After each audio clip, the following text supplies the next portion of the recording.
नमस्कार दोस्तों, मेरा नाम है अनिल सिंह राजपूत। आप देख रहे हैं Manish sir maths YouTube channel. जैसा कि आपको पता है कि हमारे इस यूट्यूब चैनल पर मैथ्स का free content railway group D NTPC के लिए प्रोवाइड किया जा रहा है। इस कंप्लीट सीरीज के क्रम में आज का हमारा टॉपिक है प्रॉफिट एंड लॉस, लाभ हानि, जिसका आधा पार्ट मैं पहले बना चुका हूँ। ये सेकंड पार्ट है, तो सबसे पहले फर्स्ट पार्ट को देखिए, फिर इस पर आइए। हमने कौन कौन से टॉपिक पढ़ लिए हैं वो भी मैं आपको बता दूँ। सबसे पहले जो टॉपिक हमने डिस्कस कर लिए हैं उसका नाम है नंबर सिस्टम, बॉड मास, दशमलव, भिन्न, एलसीएम एचसीएफ, अनुपात समानुपात, परसेंटेज। इसके बाद टाइम एंड डिस्टेंस, समय दूरी, साधारण, चक्रवृद्धि ब्याज और लाभ और हानि हम लोग पढ़ रहे हैं ना, जिसका सेकंड पार्ट है। तो चलिए गाइस वीडियो को स्टार्ट करते हैं। जय महाकाल। आपके सामने क्वेश्चन क्या लिखा है कि अरविंद ने 120 मीटर कपड़ा 15,000 रुपए में खरीदा, है ना। उसमें कपड़े का 45% भाग 40% के लाभ पर, 25% भाग 10% की हानि पर और शेष भाग क्रय मूल्य पर बेचा, तो उसको कितना लाभ हुआ ये हमें बताना है। तो आप ये बताओ, 120 मीटर कपड़ा 120 मीटर कपड़ा कितने का है? 15,000 रुपये का है। 15,000 का। तो अगर मैं 1 मीटर की वैल्यू निकालना चाहूँ तो 1 मीटर की वैल्यू हो जाएगी 15,000 बटे 120। जीरो से जीरो कट गया, 12 एकम 12 बचे 3, 12 दूनी 24 बचे 6, 12 पंचे 60। 1 मीटर कपड़ा 125 रुपये का आएगा। ठीक है। अब ये हमें पता करना है कि उसने कितने मीटर बेचा। 120 मीटर तो खरीदा था, तो 120 का 45% हो जाएगा। 120 का 1% होगा 1.2, 45% हो जाएगा 54 मीटर। 120 का 45% हो गया 54 मीटर। 40% की जो भिन्न बनेगी, 40% की भिन्न होती है 2/5, मतलब 5 पर 2 का फायदा हुआ। तो 5 पर 2 का फायदा हुआ तो 7/5 से गुणा करेंगे, प्लस 25% भाग 10% की हानि पर बेचा। तो 120 का 25% होगा 30 मीटर, 30। और ने बोला इसको 10% की हानि पर बेचा, तो 10% की वैल्यू होती है 1/10, है ना। 10 में 1 की हानि हुई तो ये कितना बचा? 9/10। बाकी का जो शेष कपड़ा बचा, शेष कपड़े को क्रय मूल्य पर बेचा, तो 54 और 30 84 मीटर, और 120 में से 84 घटाया तो यहाँ पर आ गया 36 मीटर। आप इसको सॉल्व कर दो। जीरो से जीरो कट गया, 5 से काटो, 5 एकम 5, भागना जा भागना मस्ती 0, 5 अट्ठे 40, 10.8, है ना। 7 8 56 की 6 हासिल 5 और 7 एकम 7, 75.6, 9 तिया 27 और ये हो गया 36। इन सबों को हम जोड़ेंगे, है ना। तो आप जोड़ दो तो कितना हो गया? 75.6 और 27.0 और 36.0। 6 तो 6 ही रहेगा। 6 7 13, 5 18 की 8 हासिल 1, 7 और 1 8, 2 10 3 13, 138.6 मीटर कपड़ा उसने बेचा। तो 120 मीटर खरीदा था, 138.6 बेचा। दोनों का डिफरेंस अगर आप लोगे तो आ जाएगा 18.6, और 18.6, 1 मीटर कपड़े 125 का, तो 18.6 गुणित 125 करोगे तो आपका आंसर आ जाएगा। गुणा करके देख लेना, है ना। 18.6 गुणित 25 करोगे तो आपका आंसर आ जाएगा कितना उसको प्रॉफिट हुआ। अगले सवाल की तरफ चलते हैं। एक आदमी एक कमीज को 4% की हानि पर 960 रुपये में बेचता है ना। और वह एक स्वेटर को 20% के लाभ पर 840 में बेचता है। उसका शुद्ध लाभ या हानि बताओ। जब 4% की हानि पर बेचा तो आप कहोगे सर, क्या कहोगे? 96% की वैल्यू, 96% की वैल्यू सर 960 रुपये दी है। 4% की हानि मतलब सेलिंग प्राइस आपका 96% दिया है। 96 एकम 96, 96 एकम 96, 1% की वैल्यू आ गई आपकी कितना? 10 रुपये। और जो आपका क्रय मूल्य होता है सर वो 100% के बराबर होता है। तो मैंने 1 में 2 जीरो बढ़ा दिए, तो 10 में भी 2 जीरो बढ़ा दो, तो क्रय मूल्य हो गया 1,000 रुपये। दूसरे केस में स्वेटर को 20% के लाभ पर 840 में बेचा, तो आप क्या कहोगे? सर सेलिंग प्राइस हमें दिया है 120%, 120% की वैल्यू क्वेश्चन में दी है 840 रुपये। काट दो, जीरो से जीरो कट गया, 12 सत्ते 84। जब 1% की वैल्यू 7 है तो कॉस्ट प्राइस हमारा 100% होता है। 1 में 2 जीरो बढ़ा दिए तो 100 हो गया, 7 में 2 जीरो बढ़ाएंगे तो 700 हो गया। अब ध्यान से देखना, पहले जो कमीज खरीदी थी उसका क्रय मूल्य था 1,000 रुपये, और जो दूसरा स्वेटर खरीदा था उसका क्रय मूल्य था 700 रुपये। तो 1,000 में 700 जोड़ो तो टोटल कॉस्ट प्राइस आ गया 1,700 रुपये। तब 1,700 रुपये में आपने दोनों आर्टिकल खरीदे, और मैंने कमीज को बेचा था 960 में, स्वेटर को बेचा था 840 में। जोड़ दो, 9 और 8 17, 60 और 40 100। सेलिंग प्राइस हो गई 1,800 रुपये। 1,700 के दोनों आइटम खरीदे, 1,800 में बेचे। 1,700 की चीज़ 1,800 में बिकी, कितने का लाभ हुआ? 100 रुपये का लाभ हुआ। अगले सवाल की तरफ चलते हैं कि एक्स ने 1.5 लाख में एक कार खरीदी और 5% के लाभ पर इसे वाई को बेच दिया, है ना। ध्यान देना, तो सबसे पहले 1.5 लाख तो क्रय मूल्य था, ठीक। अब इसके 5% लाभ पर बेचा, तो 1.5 लाख का 5% कितना होगा, 15 पना 75, 2 जीरो तो 100 से कट जाएंगे, 2 बचेंगे, 7500 का प्रॉफिट हुआ बेचने पर। 1.5 लाख में 7500 जोड़ो तो ये आ गया आपका 1,57,500। कितना आ गया, 1,57,500। बाद में वाई ने से 2% की हानि पर एक्स को वापस बेच दिया, तो कितना हो जाएगा, 2% की हानि, तो 1,57,500 का 1% हो जाएगा 15,75, 2% हो जाएगा आपका 15 दूनी 30 और 75 दूनी 150, 3150। 3150 इसमें से हम लोग माइनस करेंगे, कर दो। 1,57,500 में से आप 3150 माइनस करो, जीरो, 10 में से 5 गया 5, 4 में से 1 गया 3, 7 में से 3 गया 4, तो ये बचा 1,54,350, है ना, 1,54,350। अब इन दोनों का डिफरेंस अगर आप निकाल लोगे, इन्होंने पूछा इस संपूर्ण लेन देन में एक्स को कुल लाभ या हानि बताओ, तो इन दोनों का जो डिफरेंस आप निकालोगे वो आंसर आ जाएगा। तो 500 में से 350 गया तो बचा 150, 7 में से 4 गया तो बचा 3, 15 में से 15 घटी गया तो कितना बचा, 3150। इस संपूर्ण लेन देन में एक्स को प्राप्त लाभ या हानि बताओ, तो इसका आंसर कितना आ जाएगा कि एक्स का जो लाभ है वो 3150 है ना, क्योंकि एक्स ने वो चीज़ 1.5 लाख की खरीदी थी, और फिर इन दोनों का माइनस करने पर कितना आ गया, 3150। बिल्कुल यही कॉन्सेप्ट इस सवाल पर लगाना है। रामू ने 2 लाख रुपए मूल्य की एक मोटर कार 5% लाभ पर राहुल को बेची।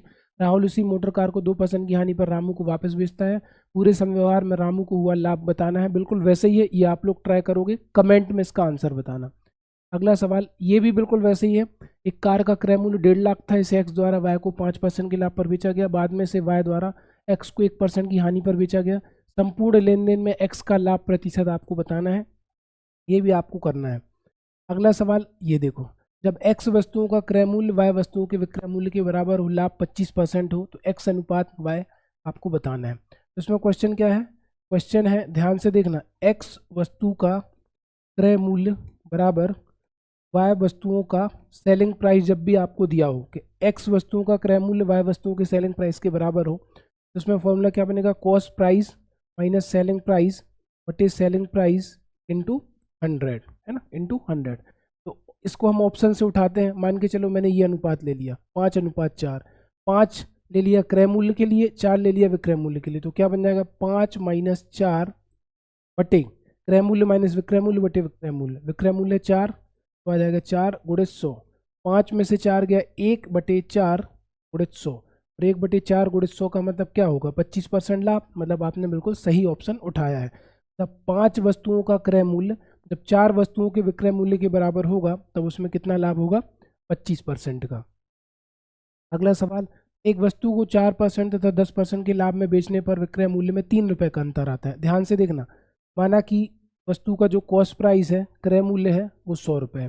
सबसे पहले मैंने इसको 4% के प्रॉफिट पर बेचा, तो 100 का 4% 4 हो गया, तो 100 रुपये की चीज़ कितने में बिकी, 104 रुपये में।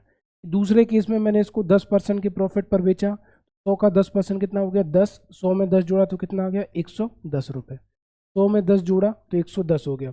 अब 104 और 110 का डिफरेंस कितना है, आपका होगा सर 6 भाग का, जबकि सवाल के हिसाब से 6 का अंतर नहीं है, सवाल के हिसाब से 3 का अंतर है। 6 भाग की वैल्यू आ गई 3 रुपये, 1 भाग की वैल्यू कितनी आएगी 3/6, तो 3 एकम 3, 3 दूनी 6, 1 भाग आपका 1/2 के बराबर आ गया। अब वो कह रहा है कि दोनों विक्रय मूल्य का अनुपात बताओ, तो 104 का आधा, 104 का आधा कितना होगा 52, और 110 का आधा कितना होगा 55, 52:55 आ गया आपका विक्रय मूल्य का अनुपात। क्रय मूल्य पूछा होता तो 100 का आधा क्रय मूल्य कितना हो जाता 50, ठीक है, लेकिन क्रय मूल्य पूछा नहीं है। अगले सवाल की तरफ चलते हैं। यदि हानि 15% है, तो आपको पता है कि सर क्रय मूल्य हमेशा 100% के बराबर होता है ना, और हानि 15% की हो रही, यानी कि विक्रय मूल्य कितना हो जाएगा 100 में से 15 घटाओ, विक्रय मूल्य बचेगा 85%, सीधी सी बात है। या फिर यूँ कह लो कि अगर क्रय मूल्य 100 है तो विक्रय मूल्य 15 है, इसका अनुपात निकाल दो, 5 दूनी 10, 0, और ये 85 है ना, 5 एकम 5, 5 7 35, तो 20:17, 20:17। 100 रुपये क्रय मूल्य, 15% की हानि, 100 में से 15 गया तो विक्रय मूल्य 85, इसका अनुपात कितना आ गया 20:17। एक वस्तु का 8% तथा 12% के लाभ के आधार पर नगद अंतर 3 रुपये है, दोनों के विक्रय मूल्य का अनुपात बताओ। माना कि क्रय मूल्य 100 रुपये है, क्रय मूल्य 100 रुपये है, पहली कंडीशन में मैंने इसको 8% के लाभ पर बेचा, तो 100 का 8% कितना हुआ, तो आप कहोगे सर 100 का 8% हो गया 8, तो 100 में 8 जोड़ा तो ये हो गया 108 रुपये। 100 का 12%, 100 का 12% कितना हुआ 12, तो 100 में 12 जोड़ा तो आ गया 112 रुपये। हमारे हिसाब से दोनों में कितने का अंतर है, 108 और 112 का अंतर 4 भाग है, जबकि सवाल में कितना है 3 भाग है। 4 भाग की वैल्यू 3 रुपये, तो 1 भाग की वैल्यू कितनी हो जाएगी, 1 भाग की वैल्यू हो जाएगी 3/4।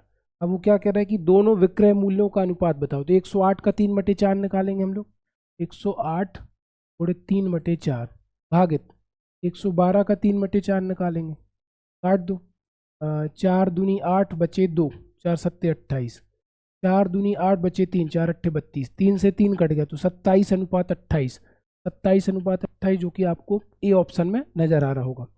अगला सवाल, एक वस्तु को 4% और 12% के लाभ में बेचने पर विक्रय मूल्यों में अंतर 3 रुपये है। फिर वही सवाल कि माना कि सर क्रय मूल्य कितना है 100 रुपये, पहले वस्तु को 4% के लाभ पर बेचा, तो 100 का 4% कितना होता है मेरे भाई, 100 का 4% 4, यानी 100 में 4 जोड़ दो तो वस्तु को 104 रुपये में बेचा।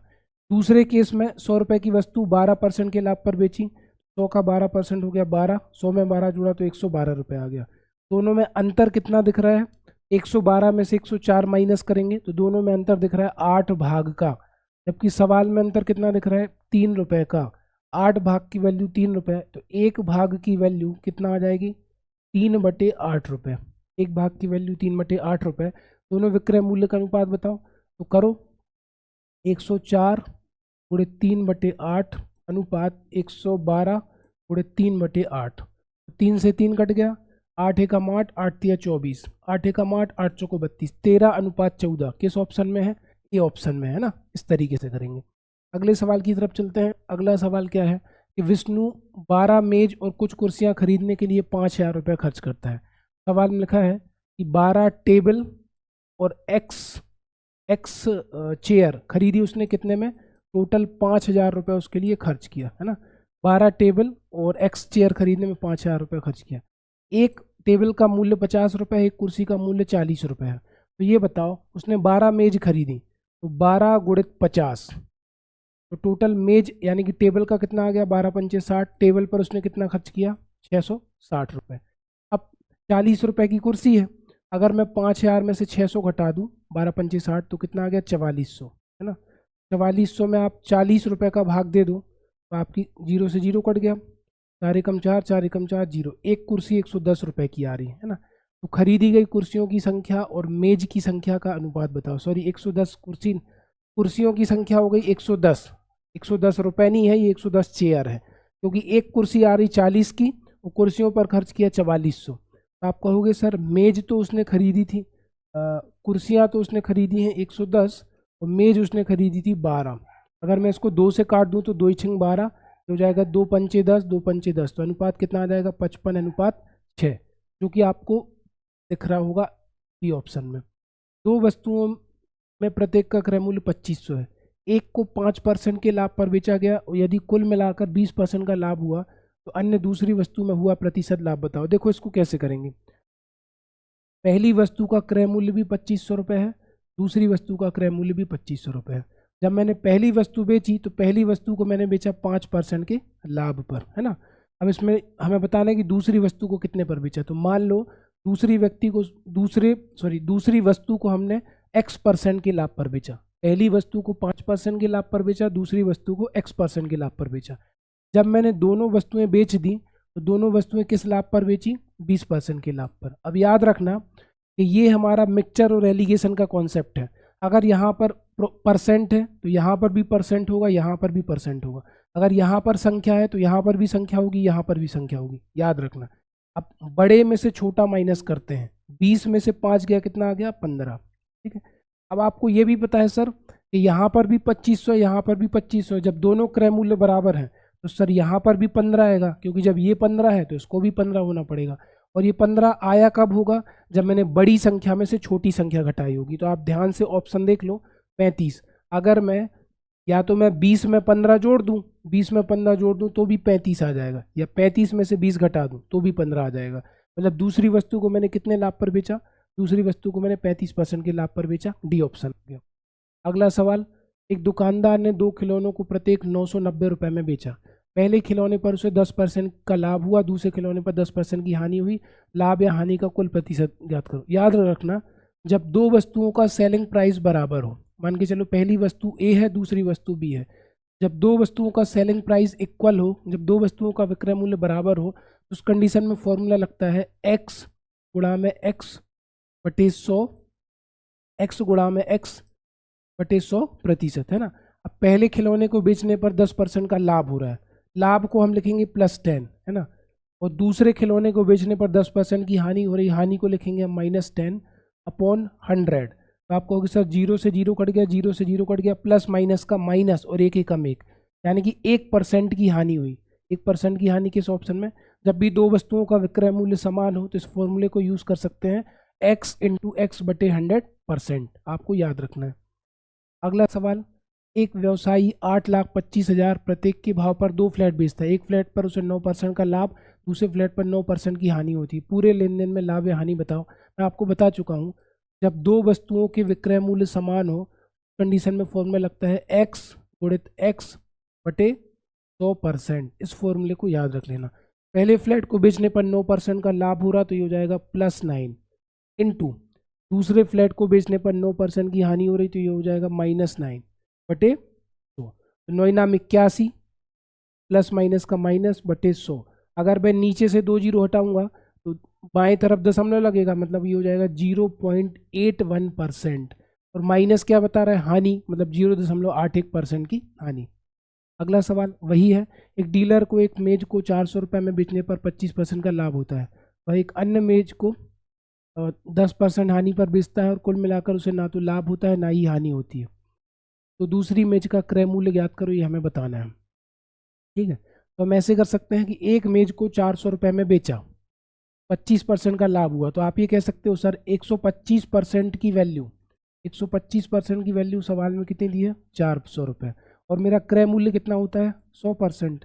मैंने इसको 125% क्यों लिखा? क्योंकि सवाल में वो कह रहा है कि 25% का लाभ हुआ, तो मैं 25 जोड़ा तो 125% की वैल्यू 400, तो हो जाएगा 400 बटे 125 गुणित 100। इसको इधर लिख देते हैं, 400 बटे 125 गुणित 100, काट दो, 25 चौको 100, 25 पंचे 125, 5 अट्ठे 40, 80, 8 चौको 32। तो कॉस्ट प्राइस आ गया 320 रुपये। 400 की जो वस्तु थी, 400 की जो मेज थी, उसका क्रय मूल्य कितना था? 400 में जिस मेज को बेचा था उसका क्रय मूल्य कितना था? 320। वह एक अन्य मेज को 10% हानि पर बेचता है, और कुल मिलाकर उसे ना तो लाभ होता है ना ही हानि होती है। तो दूसरी मेज का क्रय मूल्य बताओ। इसको हम ऑप्शन से भी उठा सकते हैं, है ना, कि एक क्रय मूल्य तो आ गया 320 रुपये, है ना, एक एक कॉस्ट प्राइस आप रखो 320 रुपये, है ना, और आपको एक सेलिंग प्राइस दी है 400 रुपये। ठीक, अब ये बात तो कंफर्म है कि 800 का 10% कितना हो जाएगा? 720, है ना, 720। तो यहाँ पर 800 ठीक है। इसमें हम ऑप्शन ले लेंगे 800। क्यों ले लेंगे? देखो, मैंने अगर ऑप्शन उठाया, क्रय मूल्य लिया 800, ध्यान से देखना, इस पर 10% की हानि हो रही, तो 800 का 10% कितना हो जाएगा? 800 में 80 कम हो जाएंगे, तो सेकंड वाला सेलिंग प्राइस बन जाएगा 720 रुपये। और ये वाला कॉस्ट प्राइस हमने ऑप्शन से उठाया, कितना हुआ? 800 रुपये। इनको आप जोड़ो, 8 3 11, ये हो गया 1120, इसको जोड़ो 7 4 11, ये हो गया 1120। 1100 रुपये की दो मेज खरीदी थी, 1100 रुपये में बेची, मतलब जितने में खरीदी थी उतने में ही बेची, तो नो प्रॉफिट नो लॉस। सवाल में भी यही लिखा कि कुल मिलाकर उसे ना तो लाभ हुआ ना तो हानि हुई, मतलब दूसरी मेज का जो क्रय मूल्य होगा वो कितना होगा? 800 रुपये। ठीक है, अगले सवाल की तरफ चलते हैं कि राम कुमार ने 41,000 में 2 LED टीवी सेट खरीदे, एक को 20% लाभ पर बेचा, दूसरे को 15% की हानि पर बेचा, और दोनों सेटों का विक्रय मूल्य समान है, तो कुल लाभ या हानि बताओ। तो ध्यान देना, 20% की जो भिन्न बनती है वो बनती है सर 1/5, है ना। 15% की जो भिन्न बनती है 5 × 15 और 5 20 3/20। यहाँ पर आप लिखो कॉस्ट प्राइस, यहाँ पर लिखो आप सेलिंग प्राइस, है ना। 5 रुपए की वस्तु पर 1 रुपए का फायदा हुआ, तो क्रय मूल्य अगर 5 रुपए है तो विक्रय मूल्य कितना बन गया? 6 रुपये। 20 रुपए की वस्तु पर 3 रुपए का नुकसान हुआ, तो अगर 20 रुपए क्रय मूल्य है, 3 रुपए का नुकसान हुआ, तो कितना बचा? 17 रुपये। क्योंकि पहले केस में लाभ हो रहा था तो 5 में 1 जोड़ दिया, दूसरे केस में हानि हो रही थी 20 में से 3 घटा दिया। अब इन्हें बोला विक्रय मूल्य समान है, तो विक्रय मूल्य कब समान होंगे, जब 6 और 17 का एलसीएम ले लो, तो 17 और 6 का एलसीएम 102 होगा। यहाँ पर आपको 17 का गुणा करना पड़ेगा, यहाँ पर आपको 6 का गुणा करना पड़ेगा। इसमें 6 का गुणा करोगे तो इसमें भी 6 का गुणा होगा, इसमें 17 का गुणा करोगे तो इसमें भी 17 का गुणा होगा। ठीक है, अब ये बताओ 17 पन्ना 85, 20 छक्के 120, तो ये हो गया 85 और 120, इनको जोड़ो, 5 8 2 10 का 0, 205। हमारे हिसाब से दोनों का क्रय मूल्य कितना आ गया, 205। सवाल में दोनों का क्रय मूल्य कितना दिया है, 410, यानी कि 41,000। 41,000 में आप 205 का भाग दो, 205 एकम 205, 205 दूनी 410, एक भाग की वैल्यू कितनी आ गई, 200 रुपये, है ना।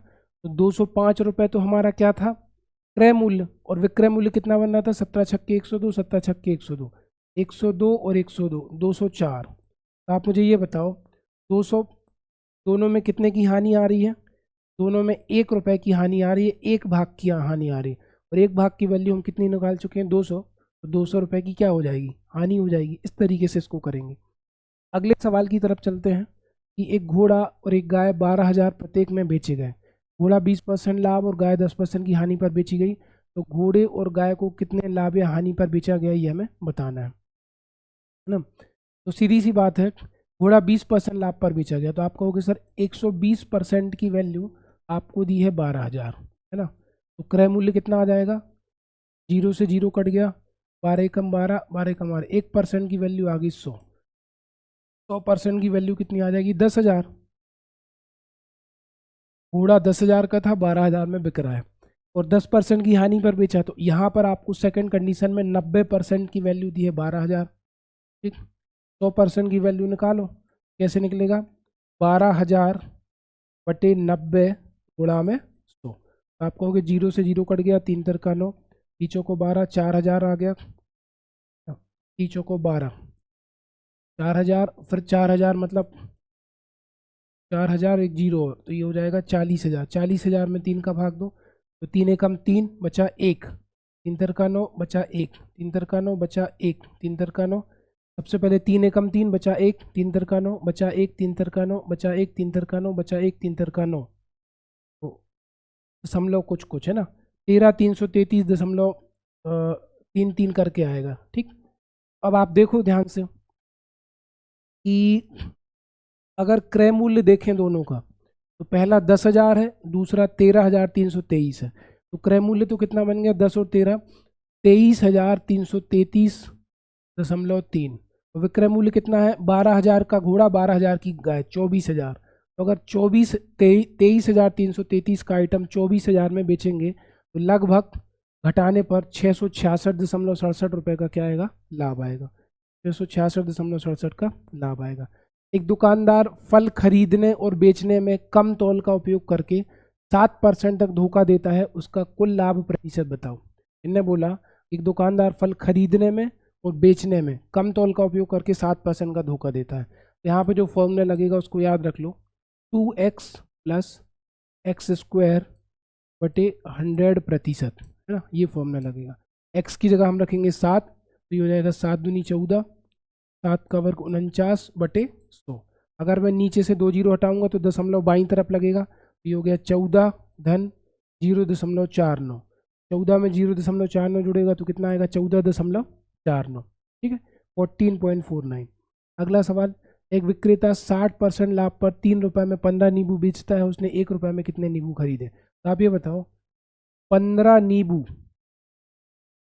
नींबू का जो सेलिंग प्राइस है वो कितना दिया है, आप कहोगे सर 3 रुपये। तो अगर मैं आपसे एक नींबू का सेलिंग प्राइस निकलवाऊँ, 15 नीचे जाएगा, ये वाला 15 नीचे जाएगा, तो कितना हो जाएगा, 3/15, यानी कि 3 एकम 3, 3 पाँचे 15, 1/5 रुपये तो आ गया हमारा विक्रय मूल्य एक नींबू का।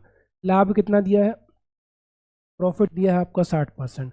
तो एक नींबू का क्रय मूल्य निकाल लें हम, इन्होंने बोला कि 1 रुपये में कितने नींबू खरीदे थे। तो आपको फॉर्मूला पता है, जैसे अगर मुझे कॉस्ट प्राइस निकालना हो तो ये होता है 100 इंटू 100 प्लस प्रॉफिट परसेंट बटे, यही होता है ना, बटे क्या निकाल रहे हैं हम लोग, कॉस्ट प्राइस, ये सॉरी सेलिंग प्राइस का फॉर्मूला होता है। सेलिंग प्राइस बराबर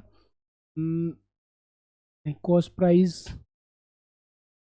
तो नीचे कितना हो जाएगा 100 इंटू 100 प्लस प्रॉफिट बटे होगा आपका सेलिंग प्राइस। ऐसा कुछ फॉर्मूला, या फिर इसको ऐसे कर लो, फॉर्मूला भी जैसे याद नहीं आ रहा।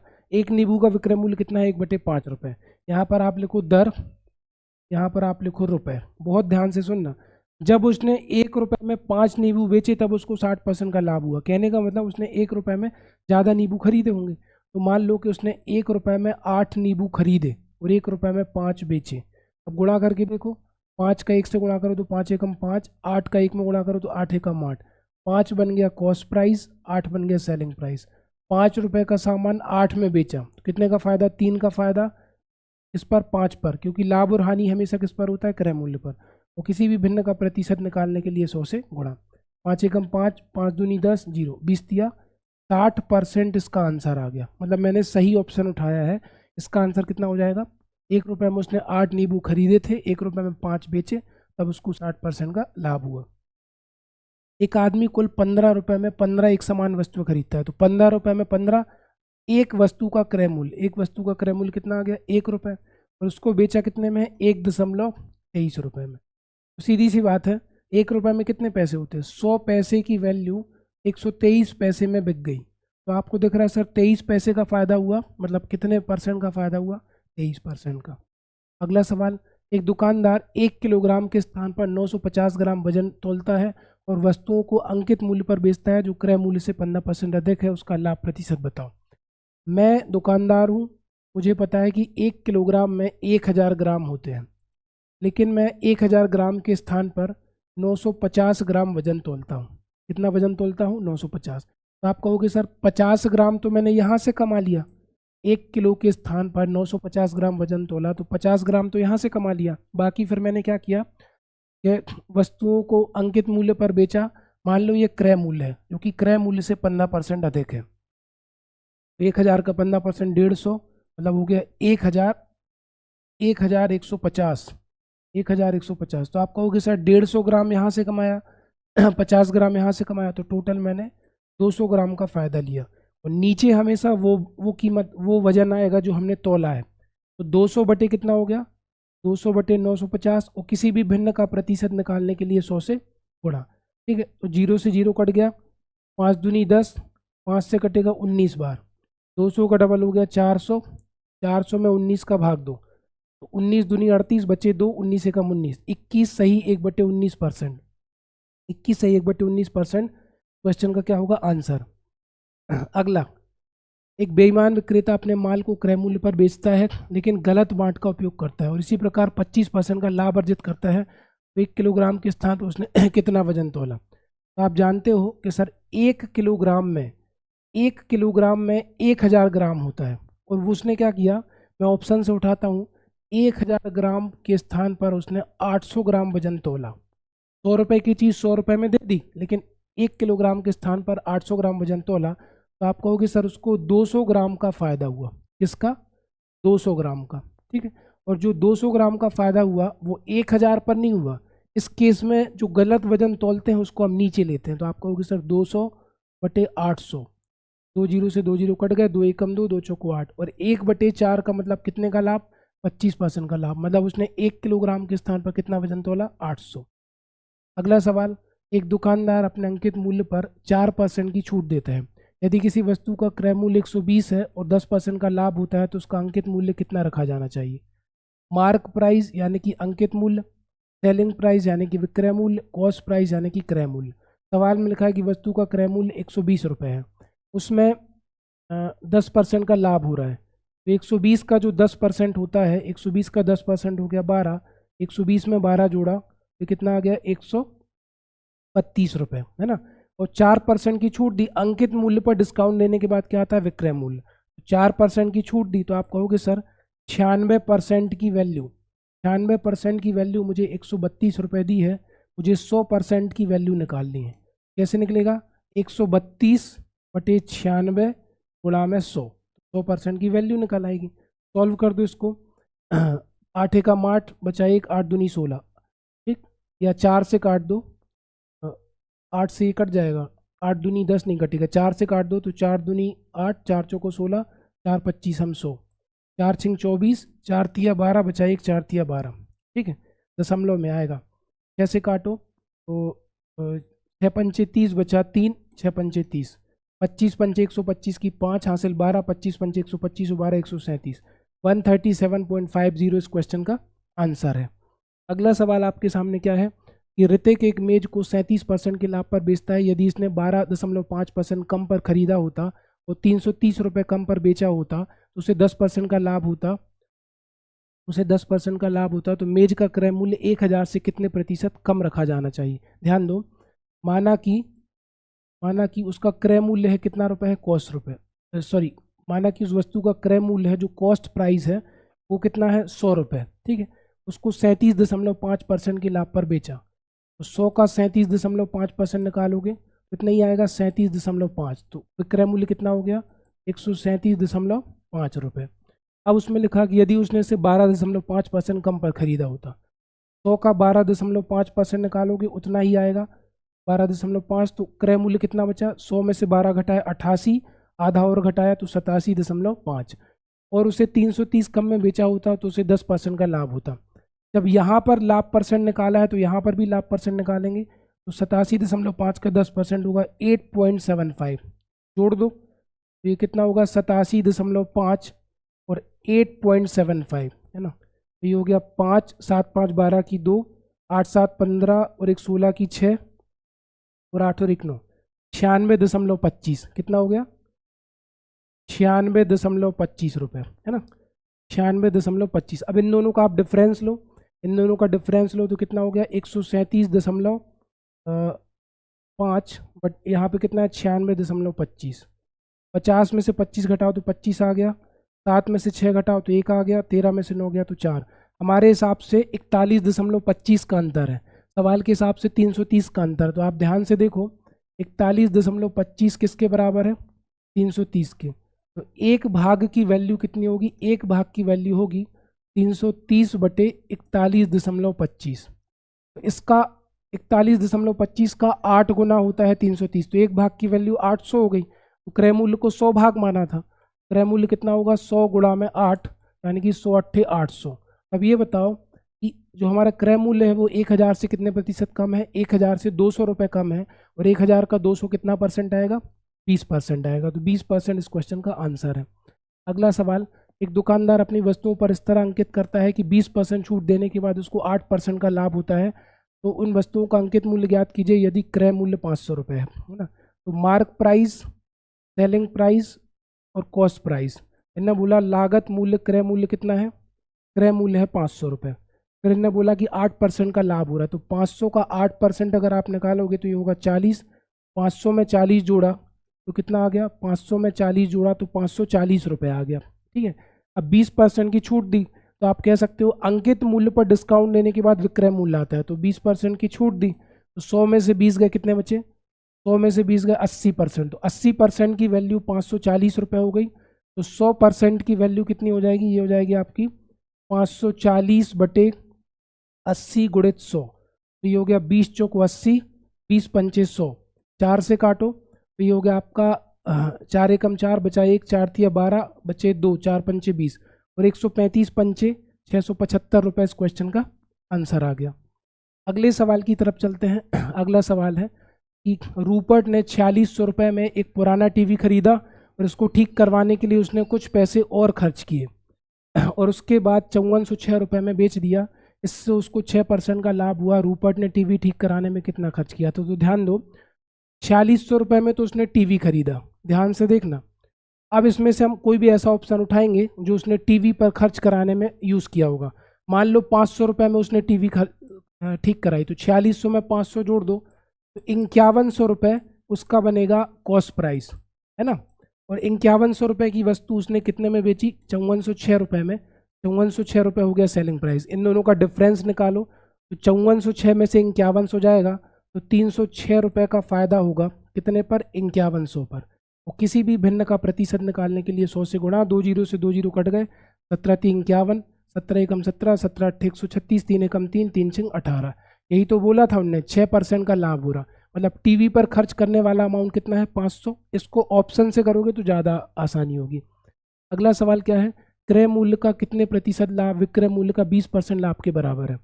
20% की भिन्न होती है 1/5। विक्रय मूल्य पर 20% का लाभ हो रहा है, तो आप कहोगे सर सेलिंग प्राइस 5 रुपये है और 5 पर 1 रुपये का लाभ हो रहा है, 1 रुपये का प्रॉफिट हो रहा, तो 5 में से मैं 1 घटाऊंगा तो कॉस्ट प्राइस कितना आएगा, कॉस्ट प्राइस आएगा आपका 4 रुपये। 5 में से 1 घटाऊंगा तो 4 रुपये आएगा। ठीक है, अब आप ये बताओ 1 रुपये का फायदा 4 रुपये पर हुआ, क्योंकि लाभ और हानि हमेशा किस पर होता है, क्रय मूल्य पर। ना पूछा है क्रय मूल्य पर कितना लाभ होगा, तो 1/4 का परसेंटेज कितना बनता है, 25%। अगले सवाल की तरफ चलते हैं कि यदि छूट और प्रतिशत लाभ दोनों ही 20% है तो अंकित मूल्य क्रय मूल्य से कितने प्रतिशत अधिक है। तो अंकित मूल्य हो गया मार्क प्राइस, विक्रय मूल्य हो गया सेलिंग प्राइस और ये हो गया कॉस्ट प्राइस। माना कि क्रय मूल्य 100 रुपये है, 100 पर 20% का लाभ हुआ तो ये 120 हो गया, क्योंकि 100 का 20% 20 रुपये होता है। और इन्हें बोला कि छूट भी आपकी 20% है, अंकित मूल्य पर डिस्काउंट देने के बाद विक्रय मूल्य आता है, 100 में से 20 गया तो 80, 80% की वैल्यू इतनी दी है। आप कहोगे सर 80% की वैल्यू दी है 120 रुपये, मुझे 100% की वैल्यू निकालनी है, तो कितना हो जाएगा 120/80 गुणित 100, ये हो गया 20 चौको 80, 20 पंचे 100, 4 तिया 12, 30 पंचे 150, 30 में 5 जोड़ दो तो 150 आ गया।